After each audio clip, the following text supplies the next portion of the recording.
Lightning like Steve McQueen. I'm in the fast lane when the light turns green. And I built tough, I ain't nothing but grit. Cause I made rugged blood, sweat, and spit. Yeah, like a horse I fly. Better push yourself in for a bumpy ride. I like to play hard, but I work harder. And I weather the storm cause I'm built stronger.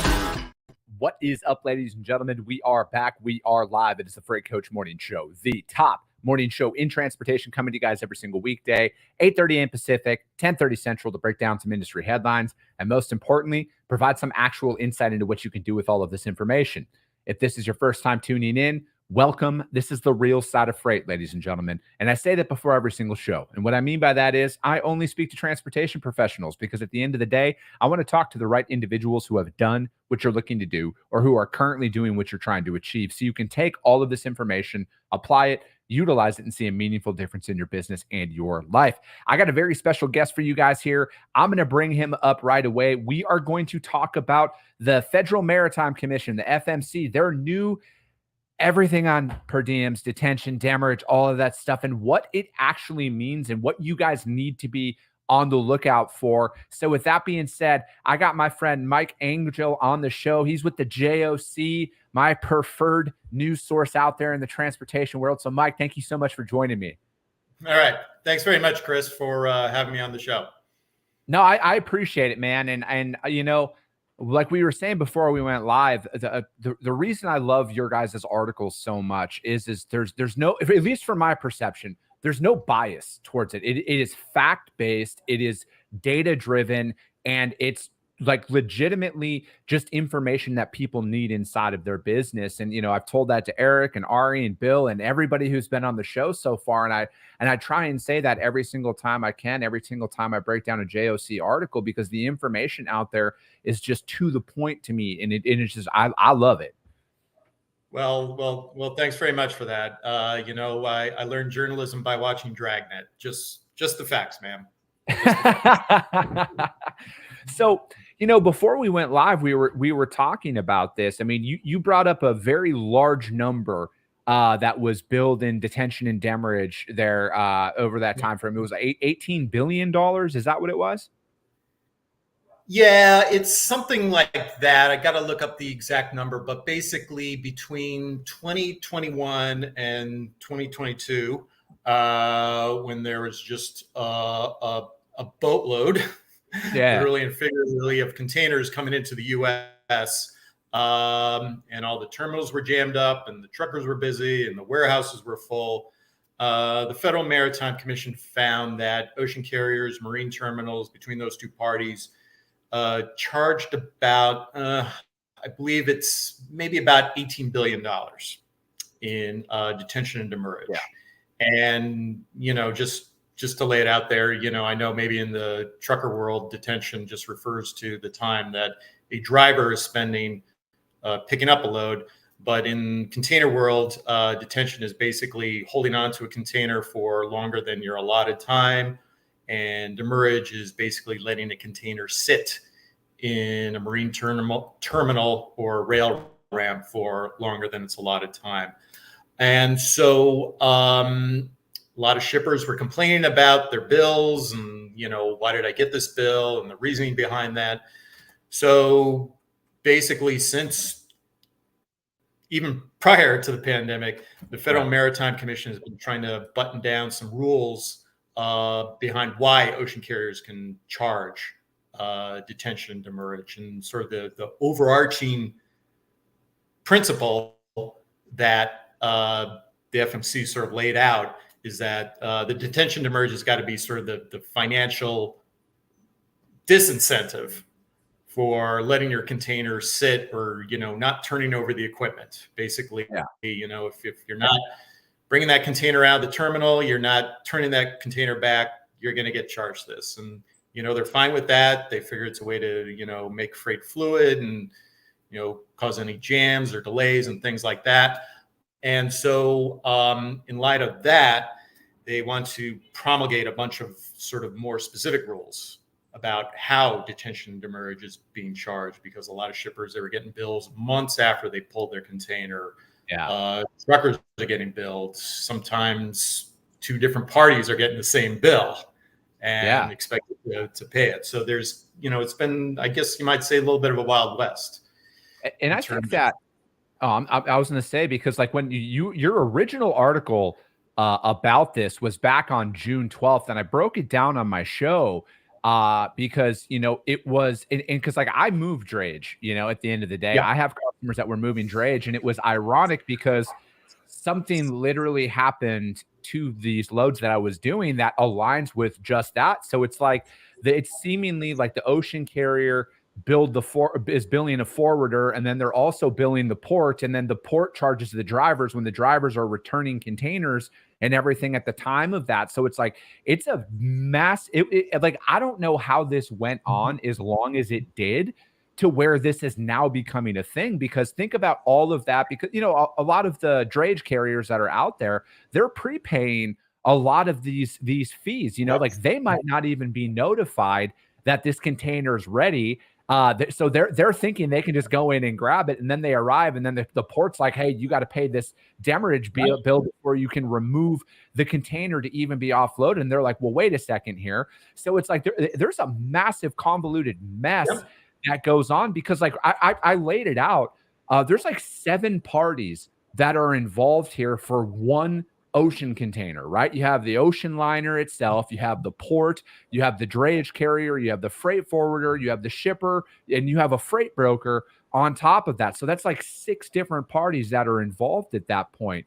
And it's like, how many times, like there's been some pretty high profile cases here that of some freight forwarders that are being sued for tens of millions of dollars by companies for these demurrage fees that have kind of came about. So it's like to see in here, because in your article, it says that now that what they're saying is that there's only one party that the ocean liners can bill. They can't send out a spray and pray method, not saying anybody who was doing that, but seemingly now there's only one transaction that can happen. If an ocean liner needs to charge detention or demurrage, they can only bill one party.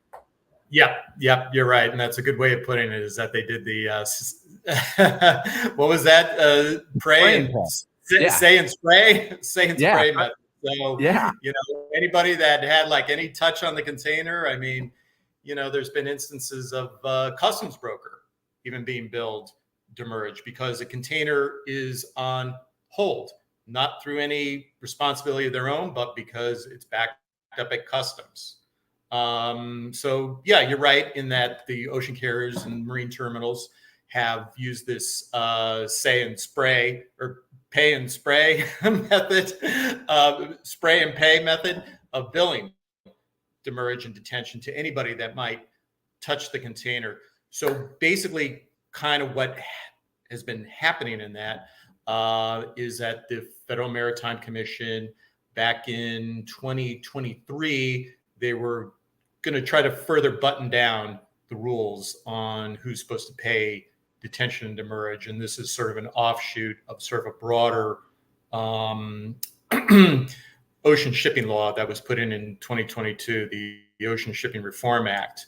And sort of kind of one of the last pieces of that was being developed through 2023. And this is this sort of final rulemaking on detention and demurrage.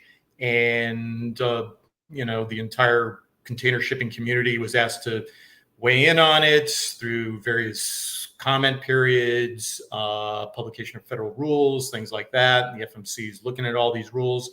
So the long and the short of it is that after this whole process in, I believe it's February, they published the final rules on detention and demurrage, and there's certain aspects of that. And that goes to who is supposed to pay the detention demurrage bill.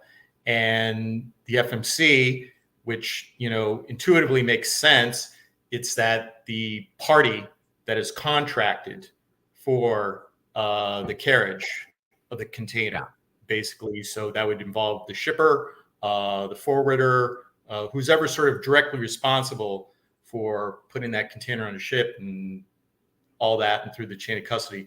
So ostensibly, that means that your trucker, your forwarder, your customs broker, they're not on the hook for paying that bill. And, to your point that, a drayage carrier might show up at a marine terminal and all of a sudden get hit with some bill, or even in some instances, they might be locked out of picking up a container because they haven't paid the detention demurrage on previous instances. So the rulemaking was ostensibly to sort of protect them, and at least not necessarily to protect them, but at least sort of ostensibly absolve them of being responsible for that. And, not to get into too much weeds on it, but the rulemaking essentially said that it is there is a build party, and that build party has got to be the one that's either contracted for the freight to begin with, or they can be the receiver of the freight. Yeah.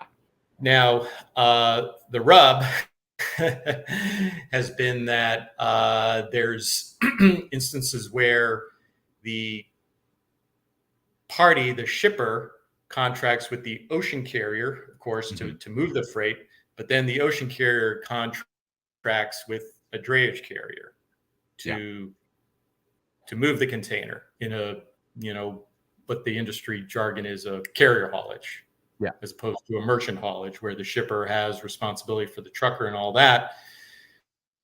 So kind of what's been happening recently is that some of the ocean carriers, in particular, led by the World Shipping Council, as well as an outfit called OSEMA, the Ocean Carrier Equipment something Alliance.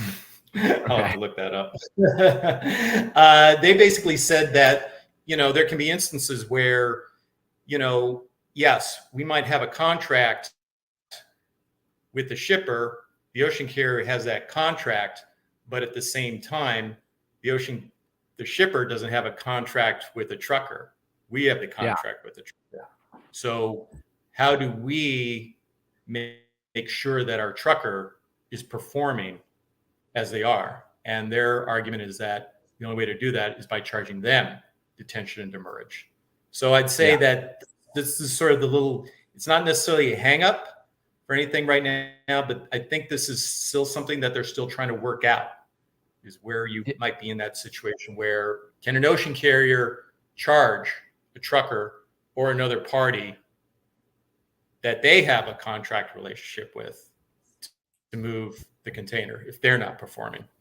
Yeah, I think that, at least from my perspective, again, I'm not an expert in any of this stuff. This is why I have a lot of other subject matter experts come on the show and explain it. But like on any of the moves that I have ever done, that were in import, or if it was a cross-border load into Canada and Mexico or any of that stuff, there's a freight forwarder or there's a customs broker that's involved at that time. And I just think it would be a pretty easy fix here, from my opinion, is that the freight forwarder is the one who essentially contracts with the ocean carrier to do a lot of the work, at least for the most part, right? Because your customer, your manufacturer here in the United States that is importing something from China hires a freight forwarder to organize all of that stuff in China, for example. So I don't see why the ocean carrier should bill anybody outside of the freight forwarder for this stuff. And that's where the bill should go.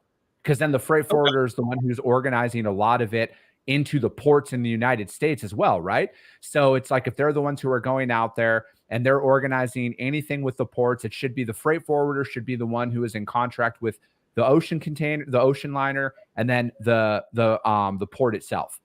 And then the customer, who is the manufacturer who hired the freight forwarder, utilizes a broker or a drayage carrier direct. That's where those relationships should come from. And then if there's any additional fees, the freight forwarder should bill the customer direct. They shouldn't bill the carrier, in my opinion. Okay. Well, I guess that would be sort of an ideal real world kind of chain of custody as far as those charges.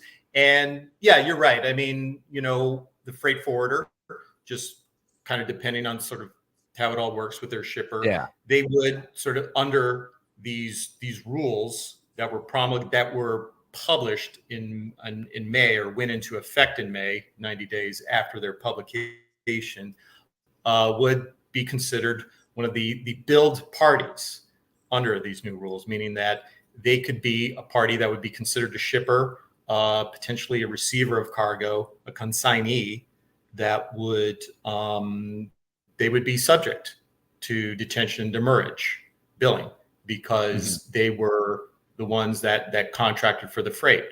And when a forwarder is typically involved, that would be a merchant haulage kind of move. Basically, in that instance, it's up to the forwarder to sort of coordinate everything.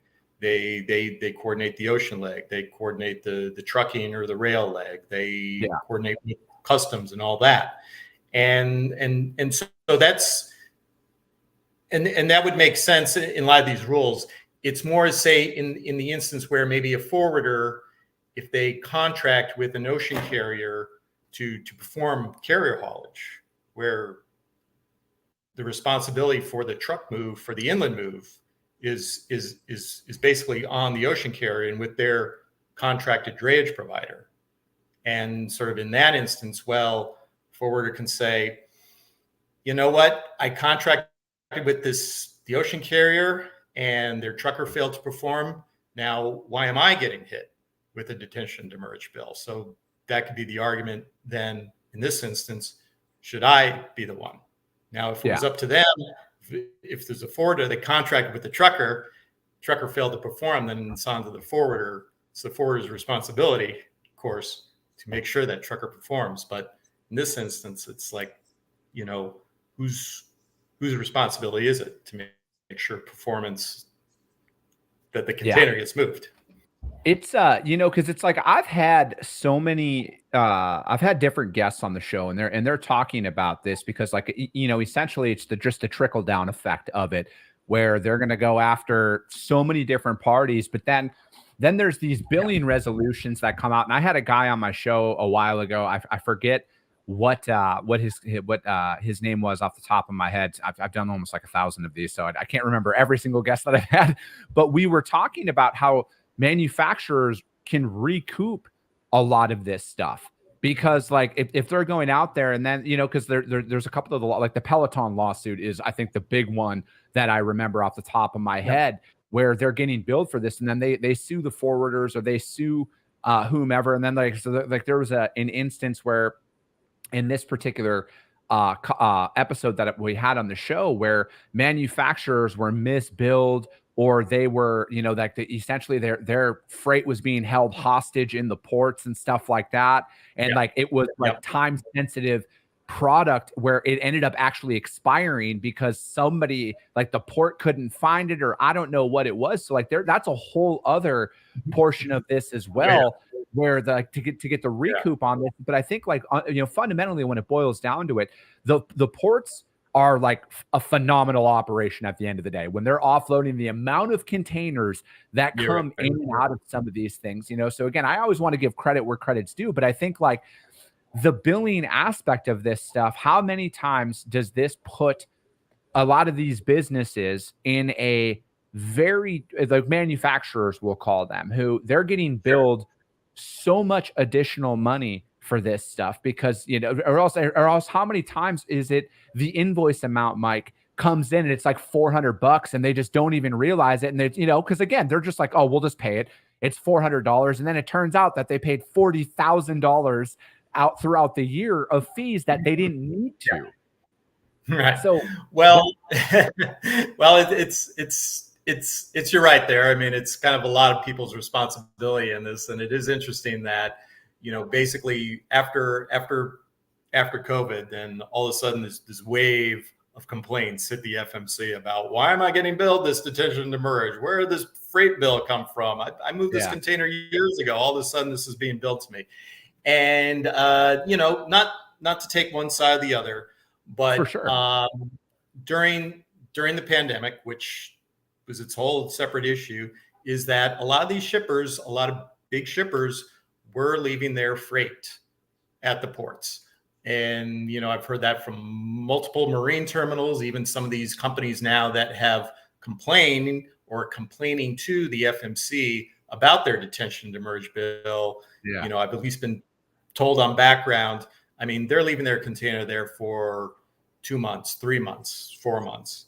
Now, you know, maybe they expect And that could be for a variety of reasons. They didn't have the space in their warehouse. They couldn't find a trucker. I mean, there's just all kinds of issues in it. And, not that anyone's to blame really, but a lot of shippers, they just did leave their freight at the terminal for an excessive amount of time, well beyond sort of the free time that they're allowed. And so I guess this is basically, it's sort of catching up with them now. Now the marine terminals and the ocean carriers are looking, and it's like, well, how long did you leave that container there? How long did you hold on to my container after free time? And they're just trying to sort out the bills now. And, at least to the point of your earlier point about sort of these bills, and now they're coming in, there were further rules that were developed around detention and demurrage billing that ocean carriers and marine terminals, they have to itemize detention and demurrage bills, with, I think it's like 13 different data points now that they have to include. Okay. Basically sort of when the container was available, what was the amount of free time? What's the rate of detention or demurrage per day? When was the container returned? So, which is all very reasonable. And basically, so any bill that the shipper, forwarder, or whomever might get after that has to contain these data points, or they can just contest it. They just said, you know what, you ain't following the federal law here, so I ain't paying this.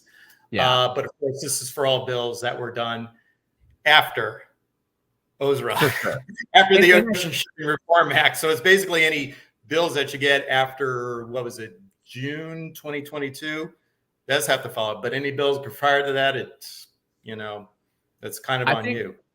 I think what a lot of these things are, essentially geared towards is it is cleaning up a lot of these things. Because again, if, like, you brought up a good point there and about the, people just weren't picking up containers for a myriad of reasons at the end of the day.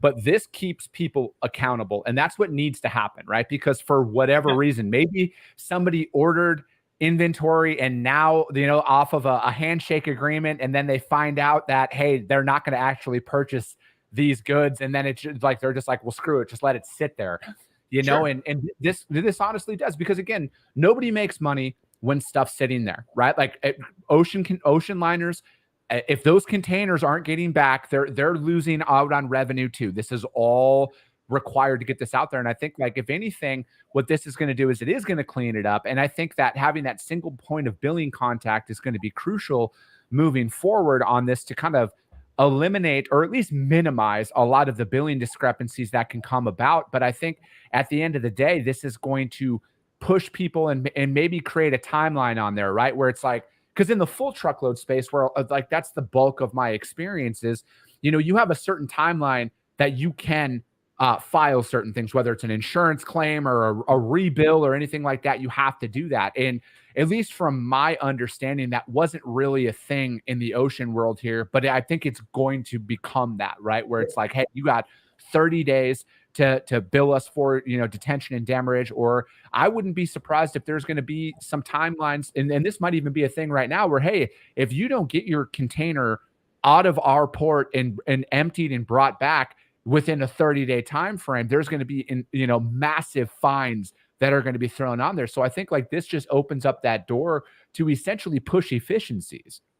Yeah, definitely. And to your earlier point about leaving the containers on there, I guess that was sort of a cost benefit decision by these shippers that, we don't have the warehouse space, we can't find a trucker at any rate. So, what, we'll just eat the cost. It's cheaper than all our alternatives. And also, with regard to sort of the buttoning up this billing process, that's also part of the Ocean Shipping Reform Act, is that I believe it's that detention demurrage invoices now have to also be received within, I believe it's 30 days after the last charge accrues, as opposed to some of the horror stories I've heard from drayage carriers and forwarders about, why am I getting a bill from 8 months after I move this container, or 6 months, or, I don't even have like the record of it anymore. So detention demurrage bills, they have to come after 30 days, I believe, after the last charge accrues. I think that once the bill is received, that then the shipper, whoever received the bill, has essentially kind of a 30-day window to contest it, and some other aspects of that. But yeah, it is basically trying to button up these rules and to make sure that there is a procedure in place and that people aren't just getting kind of hit willy-nilly with sort of a bill out of the blue. And also as well, of course, it also comes down to that only one party is going to receive the bill as opposed to the pray and spray approach. Yeah. That they've done. And I really think that this is, I wouldn't be surprised if this just opens up a bunch of lawsuits and people challenging, fees over these. Essentially, whenever, what was the date of anything thereafter is what it was? What was that date? Yeah. It's essentially, so whenever the sort of the last charge accrues on your container, whatever sort of the last date was that you picked it up. And if it, so 30 days from that date, the detention demurrage bill has to come out. And, I think that's going to be, and that's, and definitely the onus is on the ocean carriers. Well, of course it is, because now they have to be sort of a little bit more timely on this, as well as the marine terminals. And, at least anecdotally, kind of what I've heard from ocean carriers are sort of, they're not the most tech savvy, and, they move a lot, but, their billing processes can be kind of convoluted and, take a lot of time. So ocean carriers are having to invest more in their billing to make sure that these are accurate. Kind of another offshoot of this has been that sort of when shippers or truckers have gotten these detention demurrage invoices, that it can be a little convoluted, because that also includes the charges that the marine terminals might charge to the ocean carriers, who then bill the shipper or the trucker. So you can get this whole list of charges, but some of that might be from the ocean carrier for detention, some of that might be from the marine terminal for demurrage. But then ocean carriers, in some instances, they've even charged their own demurrage on top of the marine terminal's demurrage. So I guess to their credit, or at least, sort of a natural offshoot of this, a lot of marine terminals now are saying, you know what, ocean carrier, we're not going to mess with your bills, because they were sort of the point of contact for paying these bills. They were the ones that if a trucker showed up at their gates, it's like, we got this bill from an ocean carrier, you have to pay before you can remove the container. So now the marine terminals are like, you know what, there's too much hair on these bills. There's been too much regulation. There's too much stuff we got to think about now. So there are actually a lot of marine terminals now, they're saying that we're not going to collect anything for the ocean carriers. That billing has to be done by them specifically. We might bill a shipper or trucker for something that's specific to our marine terminal, but that's the extent of it. We're going to let you guys handle that. And I think that that's a great start with this, man. But Mike, we're maxed out on time today, man. But I'm gonna have to have you back on. I enjoyed our conversation, and I think that there's a lot more that's going to come on about this, because this is going to be challenged, and there's going to be a bunch of other things that are going to come about here in the coming months, man. But how does anybody reach out to you if they want to find out more, or outside of going to the JOC to find the articles that you're releasing? I would say just go to joc.com. Perfect. You can always get a free trial subscription. Read me there. I'm on LinkedIn and, kinds of things like that. If you just want to, get a little headline, a little blurb, but, I'm out there. So, but happy to be on the show, Chris. And, thanks for taking an interest in the topic. No, absolutely, man. I appreciate it. And hey, as always, you guys, if you guys got value in what you heard today, subscribe to the show, you guys. Share it out there to your network. This is how we grow. But most importantly, you guys, this is how we help more people, is because if you saw value, your network's going to see value as well. I appreciate you guys. I love you guys, and we'll be talking to you soon. Take care. Yeah, absolutely, man. That was fantastic. I